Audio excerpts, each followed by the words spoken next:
Good morning, good afternoon, and good evening, wherever you are in this planet. And we have a very special panel today with our host, Ned Denison from Cork, Ireland. Ned? Hello, everyone. I'm the chairperson of the International Marathon Swimming Hall of Fame. We have two of our honorees with us today, Dr. David Smith and Vicki Keith, Dr. Vicki Keith from Canada.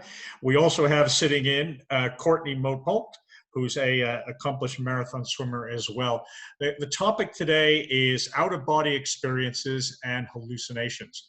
And I'm going to ask Dr. David Smith to explain to us what the difference is between these to start out with, and then we'll go from there. Well, in my experience, I've never had what I would call an hallucination. Mine have been out of body, which I was looking at my body and other places from an elevation above my brain, we'll call it. And this has happened 4 times. Only once with swimming. And so in terms of a hallucination is when you're conjuring up something or seeing it that is not there. My so-called out of body. Now I look at it differently now than I did 40, 50 years ago when I had these. I was looking at something that was there. So everything I saw was there. I just saw it from a different perspective or elevation or height. With an hallucination, which happens in about 75% of schizophrenics, and I worked with schizophrenics for about 27 years. So most of them had hallucinations and actually audio hallucinations, where usually it was either the CIA, the FBI, the president, or God was telling them what to do. As funny as it is, that's, you know, the tragedy is they tell them to jump off the building. So those are the audio hallucinations. So I can't speak to what these ladies are probably going to say, what they actually thought they saw. Now, when I say thought, you know, they probably saw a walrus riding on their back. David, when you had your out-of-body experience and you were looking down on yourself swimming, did you think you were swimming well? Had your stroke improved? Was your body position? Were you looking good in the water? What were you seeing? Yeah, were you seeing yourself in trouble? What was happening? This happened specifically when I was swimming from St. John to St. Thomas, and it was the second event in 5 that landed me on the cover of Sports Illustrated. And so I was swimming. I felt I was swimming fast. I saw myself. And I saw the people on the boat. As soon as I thought then I dropped back in the body. And then it came out again, and that was it. So it was twice, and that's it. Now, the other hallucinations were when I was running a marathon on the Sahara, and that might have been stress-induced.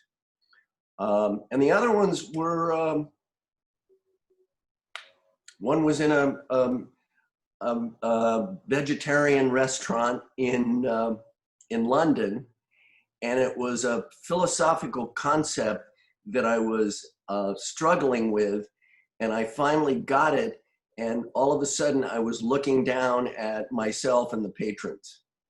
And the other one was very similar with Alan Watts, who kind of brought Zen to the United States, and I was doing a workshop with him, and the same thing happened. It was a concept that, you could call it stress-induced, that seemed to have me on the ceiling looking down at the people and myself.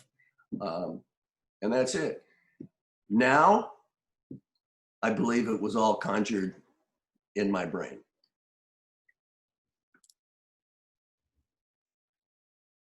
Courtney, you were the first on the call. Why don't you tell us about your at least one of your hallucinations and whether it was a one-time event or whether you're sitting with your friend today that we can't see. I am definitely not sitting with my friend today, which is a good thing. So I've only had hallucinations during a swim once, and that was in a double Catalina Island channel swim. So I swam mainland of California to Catalina Island and back.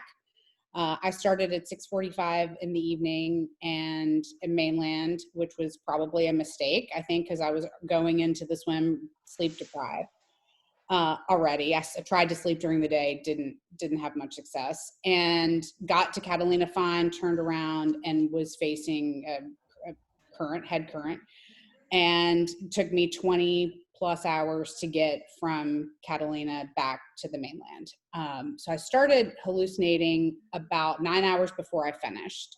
It was just after the second sunset. So about 24 hours into the swim. And I started thinking, you know, how when you come up to Catalina, you can see all the lights, and, you know, you're seeing the land rising up, and I could see all the lights. Well, I was way far away and there were no lights there. And the first thing that I physically thought I saw in the water was a shark, and it was dark. And of course I didn't see a shark, and there was no shark there, or if there was, I didn't see him. And I popped my head up. Forrest Nelson was one of my observers, and I said to Forrest, I think I just saw a shark. And Forrest and I had talked about hallucinations. He's had hallucinations, and he looked at me and I kind of looked at him, and he said, are you sure? And I said, maybe it was a dolphin. And I was still pretty coherent at that point.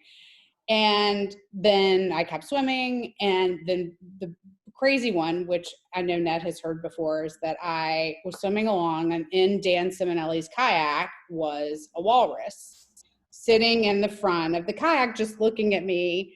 Every time I breathed, there was the walrus. And I thought, there's no way there's a walrus there. And I was able to discern between reality and fiction. And because when I stopped to feed, there was no walrus there. And the walrus went away. And I thought, well, he didn't jump into the water and then jump back in the kayak. So that was the first time that I really was like, I'm definitely hallucinating. And then the walrus turned into a Labrador retriever, and his name was Chris, and we had, you know, nice relationship when I was swimming. But when I stopped, Chris, the Labrador retriever, was not there anymore.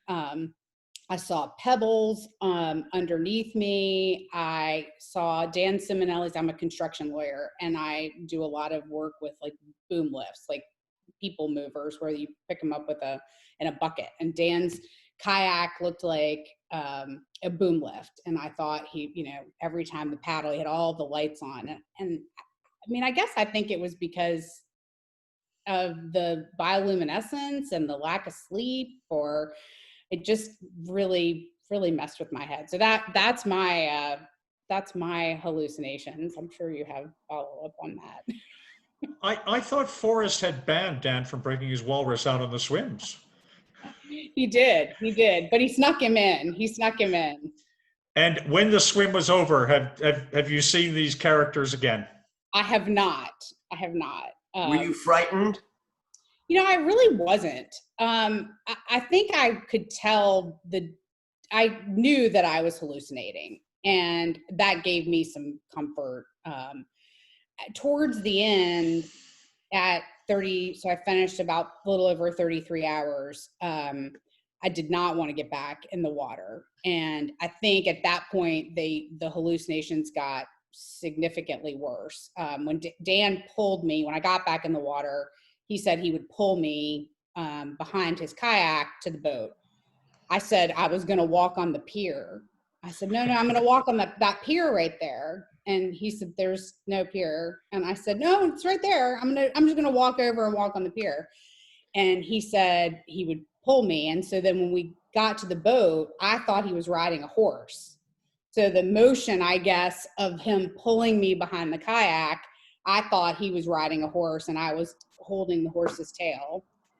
And then I got on the boat and I said, when I, kind of collapsed over, and with my Cork Distance Week towel getting ready to go around me. And I said to my crew, there was a walrus on Dan's kayak. And, you know, everybody on the crew is looking at each other.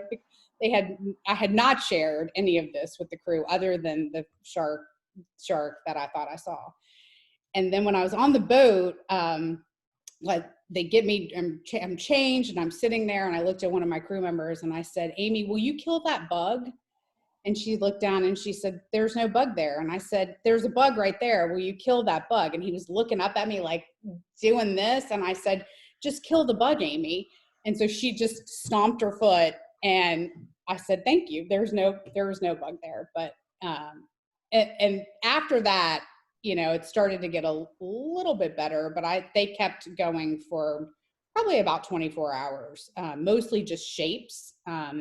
I could see shapes on the white walls that weren't there, and it slowly went away over the next 24 hours. So this was a combination between real time, because someone was talking to you, and the bug. Yeah. Or the pier. Yeah, exactly. Yep. So I was at that point, you know, once you finish a swim like that, you know, you start to let everything go. And I guess that's why I felt more comfortable communicating. And maybe I didn't know. I probably didn't know at that point that when I stopped swimming, I really did believe there was a pier there, whereas I didn't believe there was a walrus there. And I really did believe there was a bug there, and there was no bug there. So, Courtney, Catalina has probably the finest safety precautions and the best trained observers in the world. If I was your observer at 30 hours, I'd be looking at your stroke count. I'd be asking you your middle name. I'd be asking you the name of your law firm. I'd be asking you why you thought your husband Dan was the handsomest man in the world. I'd be asking you questions to make you think. Was there any doubt in anybody's mind that on that level you were still there? I was perfectly fine. You know, I was able to carry on a conversation with Dan. You know, I was hungry at the time, and Dan wanted me to swim. I wanted to eat. You know, he was giving me what he thought just to keep me going. But I mean, we were having very coherent conversations. Forrest was right there. My crew, I had 9 crew members. They were all right there. And Dan was in the water with me, and there was never any doubt that I was not safe, you know. Okay. And it probably until after I finished. And even then I think I was safe. I was just, you know, coming out of 33 hours of swimming. So Vicki, let's go to you next, because your hallucinations didn't start until like 83 hours into the swim or something ridiculous like that. So let's move it up a notch into serious sleep deprivation hallucinations. So my hallucinations actually always started about 36 hours in. After about 36 hours of being awake, I would start hallucinating. But after listening to David, I have had also what people would call an out-of-body experience. The hallucinations I had were always related to sleep deprivation. The out-of-body experience was related to hypothermia. So there was a difference there. And when David was talking about stress, I think that would sort of fit into the hypothermic situation. But what I discovered was what people would call an out-of-body experience. And at the moment, it felt like that. I was way above myself, watching myself swim. And there was actually a string between me and my body in the water. And I could see all the boats and everything. But at that moment, I felt like I was swimming in circles. And that's what I was seeing, was myself swimming in circles. But in actual fact, I was swimming in a straight line. So I agree with a little bit of what David was saying is it's a different type of hallucination as opposed to directly an out-of-body experience, what most people would call. Now, talking about hallucinations, I never saw a walrus, but in my 5.5-day swim in the pool, I was swimming up and down the aisle of a grocery store. And there was a shelf of Martians down at the end of the aisle. And so I asked one of my friends to go get peanut butter. And he looked at me, he said, it's 3 o'clock in the morning. Where am I going to get peanut butter? And I said, off the shelf, stupid, we're in a grocery store. So we went over and got a jar of imaginary peanut butter and spread it on the imaginary Martians, and the Martians disappeared and I kept on swimming. Wow. That's great. So, but and I found that up to about 4 days, I can determine between reality and fantasy. And once that time frame changes, I am no longer able to determine between the two. So I had some very clear guidelines for my swim crew. And that was that I would get out of the water after 4 days if they felt that I was unsafe. But also I had an understanding with them that if I ever went down to look at a hallucination on the bottom, that they had my permission to pull me out without me hassling them in any way, shape, or form. Because it's so tempting to see, when you see something. I saw gold doubloons in the bottom of Lake Ontario, and I knew they weren't there, but what if they were? So it was really tempting. So, but I knew, because I had told my team that they had my permission to pull me out, there was no way I was going down to check them out.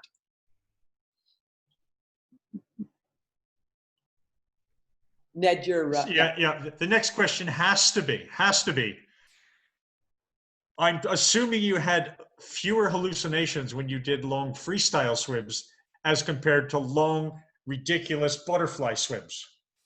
No, they're about the same, actually. It's almost always related to length of time of being awake. And that's why, as Courtney said, starting in the morning makes an awful lot of sense.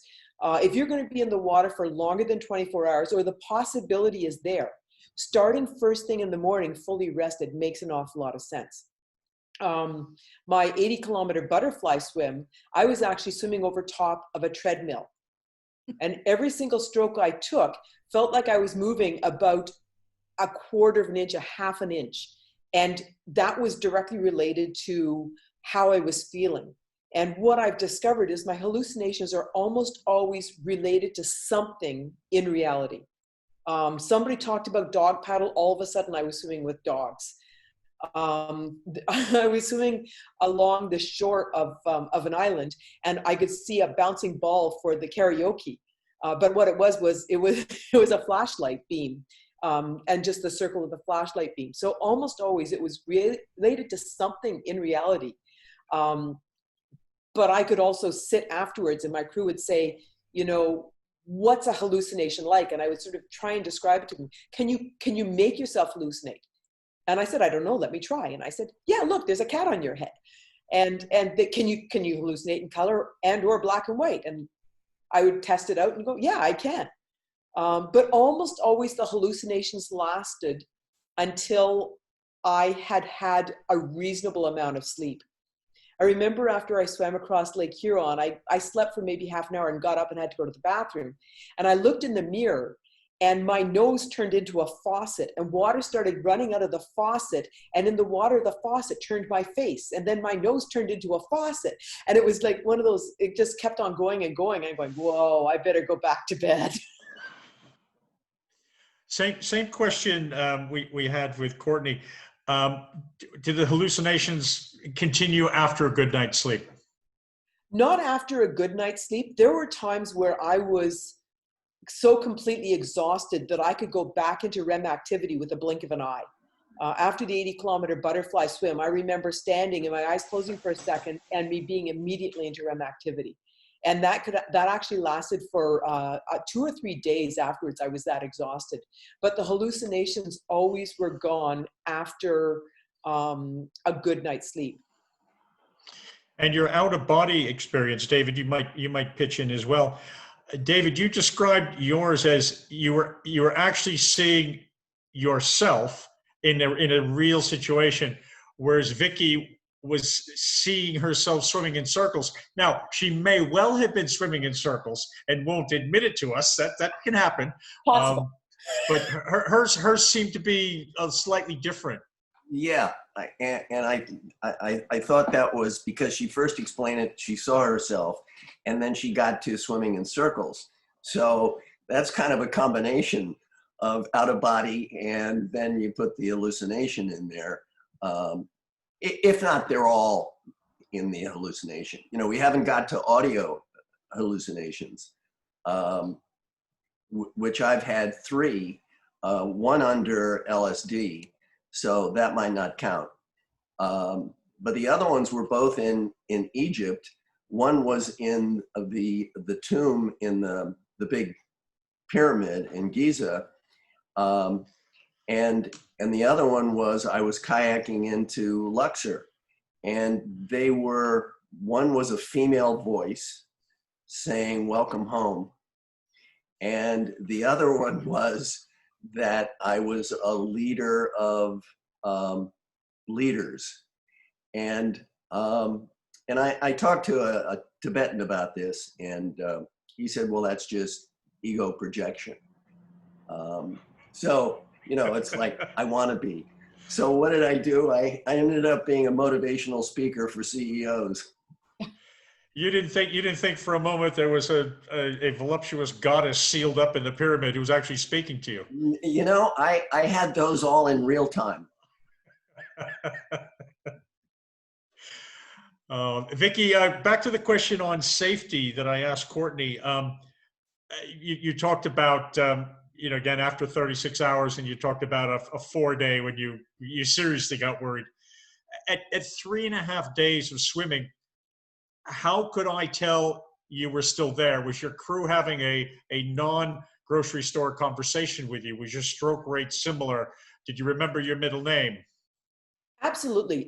When I was talking to them about things like the Martians, I was sort of in a dream state that was based in reality somewhere. And then I would wake up and become more tuned in. So in my 5.5-day swim on the pool, in the pool, there was people walking along beside me, and there was a few of them that were really concerned about my mental well-being, and they would go, Vicki, what's your name?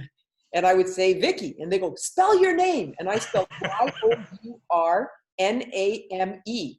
And they all freaked out because they thought I couldn't spell my name, but I had spelled your name. So I was messing with them. I was still tuned in. And David, what's the difference between a hallucination and a visualization a year ahead of time, where you visualize you're walking out on the beach in France, you've finished your English Channel swim? How do you make the distinction between a visualization and a hallucination? In a way, these are Korzybski or whatever it was that talked about semantics. The words are just a map for a territory. So we're being specific with an hallucination is not there. We didn't say anything about dreams. And visioning, is that an hallucination? We're going to say it's not. But I've had dreams in the morning. I had to get up to go to the bathroom, but I loved the dream, and I was able to get back in the dream. Now, what is that? Was that some kind of visioning, or was I really back in the dream? So I don't know. I would think that the lack of sleep has a lot to do with it. And the stress that the body's going through. So stress induced, the schizophrenics that I've worked with, their stress is just normal. They're normal looking at a wall, and unless they're on medication, a frog comes out. That becomes scary to us to listen to it. But actually, did anyone say they were frightened in our panel? No, I had the opportunity when I first was about to hallucinate. There was a specialist in Kingston at the time who was doing studies on sleep deprivation and depression. And they were experimenting with sleep deprivation. And what they found was if somebody was depressed and they stayed awake for a long period of time, they would lose their depression. And the second that they went back and got some sleep, that the depression would return. But this specialist came and talked to us what to expect. So knowing going into it that I would likely hallucinate, and being the kind of person that I am, that I don't get stressed about too much, it just seemed like another adventure. Yeah. Yeah, I didn't get scared at all. I mean, even when I thought I saw that shark, I was like, well, I think I might have seen a shark. It didn't, no concern at all. Whereas I might have if I really thought it was real. Yeah, let me say something about a vision. Not actually the way we look at vision, but being frightened. I did this swim around the Rock of Gibraltar, and it was so rough I couldn't get a boat next to me. So the eastern side of the rock, there's not much access to the water.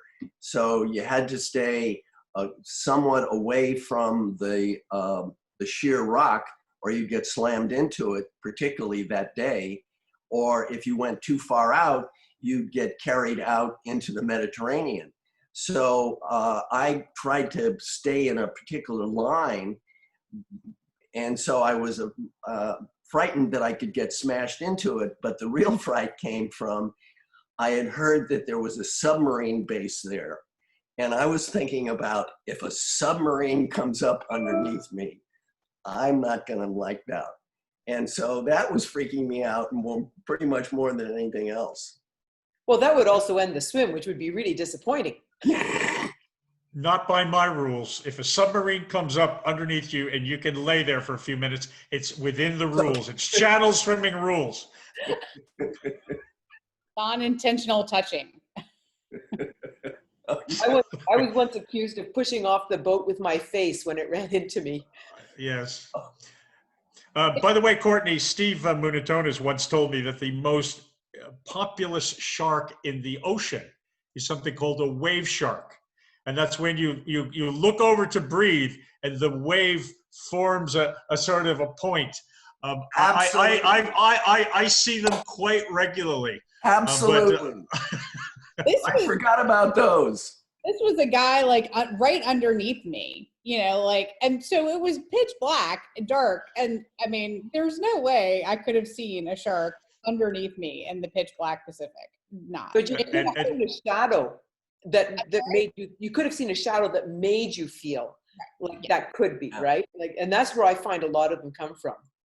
Vicki, you said earlier that, you find that they're based somewhat in reality. So in my very first swim, my very first open water swim, many, many years ago, I got the song, I Am the Walrus, stuck in my head.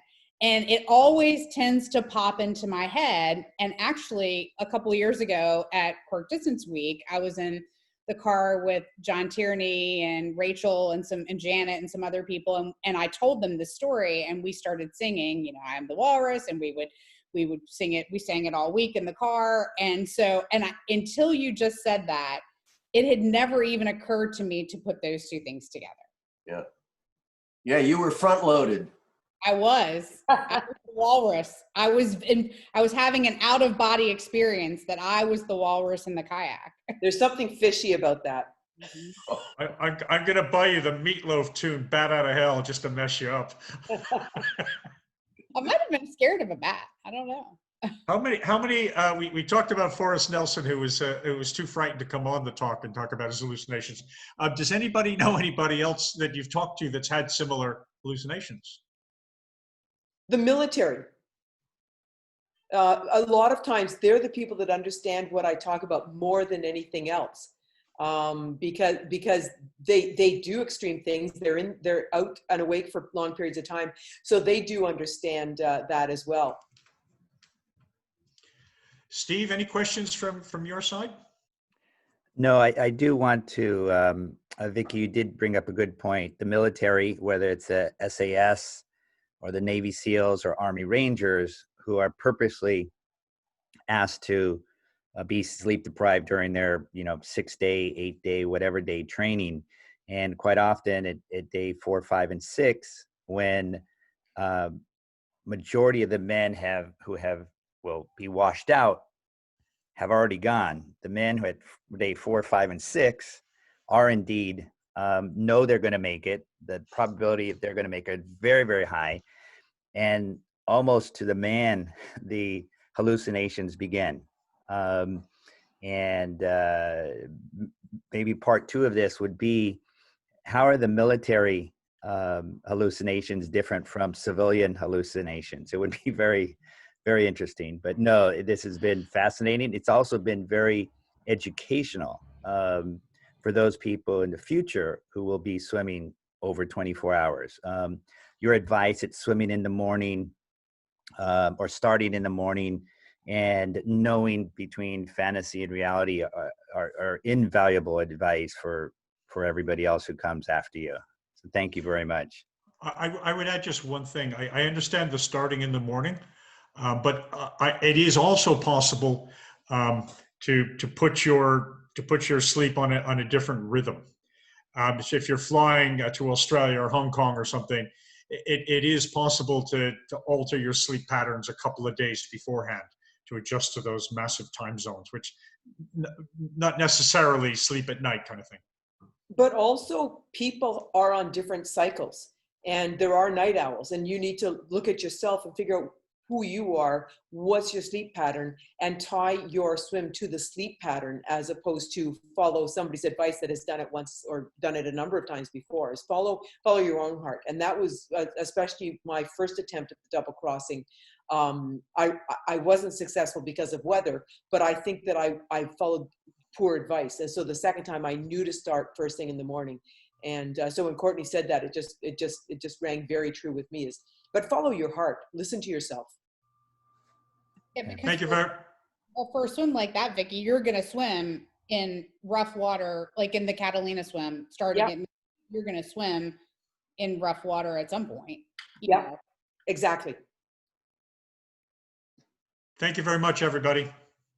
Thank you. Bye-bye. That was fun.